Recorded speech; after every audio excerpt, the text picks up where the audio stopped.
స్వర్గీయ కాకా వెంకటస్వామి ఆశయాలను కొనసాగిస్తామన్నారు కాంగ్రెస్ యువ నాయకులు గడ్డం వంశీకృష్ణ.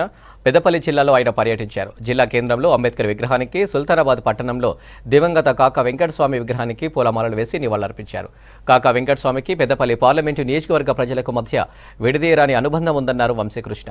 కాకా పేద ప్రజలకు ఎంతో సేవ చేశారని గుర్తు చేశారు. ఈ మధ్య గుండెపోటుతో చనిపోయిన సుల్తానాబాద్కి చెందిన కాంగ్రెస్ నాయకులు రౌతు రవి కుటుంబ సభ్యులను పరామర్శించారు.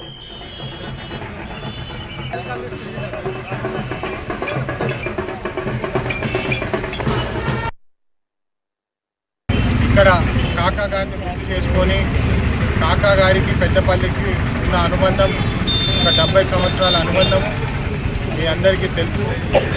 సింగరేణి కార్మికులకు కానీ ఇక్కడ రామగుండం ఫర్టిలైజర్ గురించి కానివ్వండి, లేదా 75,000 గుడిసెలు ఇల్లు లేని వాళ్లకు ఇవ్వడం కూడా కాక ఘనతనే అని చెప్పి మీ అందరికీ గుర్తు చేయడం.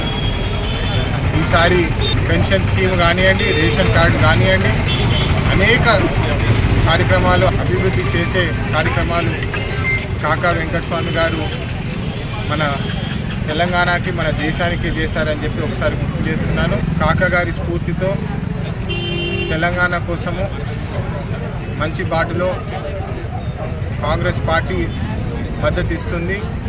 మన భవిష్యత్తు బాగుంటుందని చెప్పి నేను